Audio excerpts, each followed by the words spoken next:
שמעתי שצריך להפקיר את כל הפירות שגדלו בחצר. אך כיוון שיש אצלנו מכת גנבות, יש לי כלב שמירה בחצר. וראיתי שבגללו יש אנשים שמפחדים להיכנס. האם אני חייב להכניס אותו הביתה ולסקרן את הציוד שיש לי בחצר?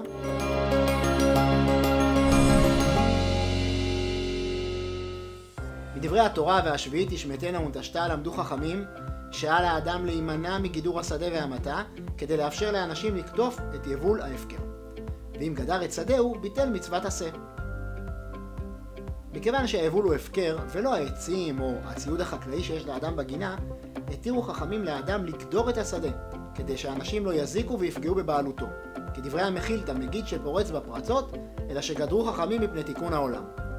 לכן למי שחושש מכך הציעו הפוסקים לתלות שלט על שער החצר ולכתוב עליו שהכניסה בתיאום מראש או בשעות מסוימות. וכך למרות שהחצר סגורה, האדם נותן אפשרות כניסה לכל מי שרוצה לקטוף את יבול ההפקר. כעת נחזור לכלב השמירה בחצר.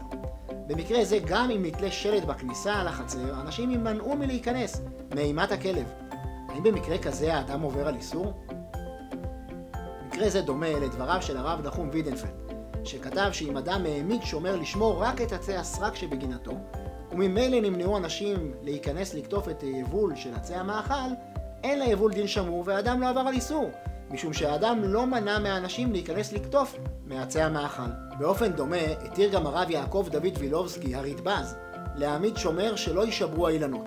למרות שבפועל אנשים יימנעו מלהיכנס, אין בכך איסור, מטעם ששמירתו עם מהיזק האילנות אף אם מכוון למנוע הפירות. בדברים אלו נוכל ללמוד שאיסור שמור הוא כאשר האדם שומר על היבול ומונע מאנשים לקטוף את היבול. כדברי הרב סולובייצ'יק, חלות משומר חל בפירות רק כשהשומר מחזיק בהם בחוזקה ומונע בכוחו מאחרים מלנגוע בהם. אך אם אין האדם שומר על היבול עצמו, אלא על דברים אחרים שבגינתו, למרות שבמבחן התוצאה אין האנשים נכנסים לגינה, אך היבול אינו שמור ואין האדם עובר על איסור. לכן מן הדין ניתן להעמיד כלב שמירה בחצר, אך ראוי לאפשר לאנשים להיכנס כאשר כלב קשור או בתוך הבית בזמנים מוגדרים שבעל הגינה יפרסם.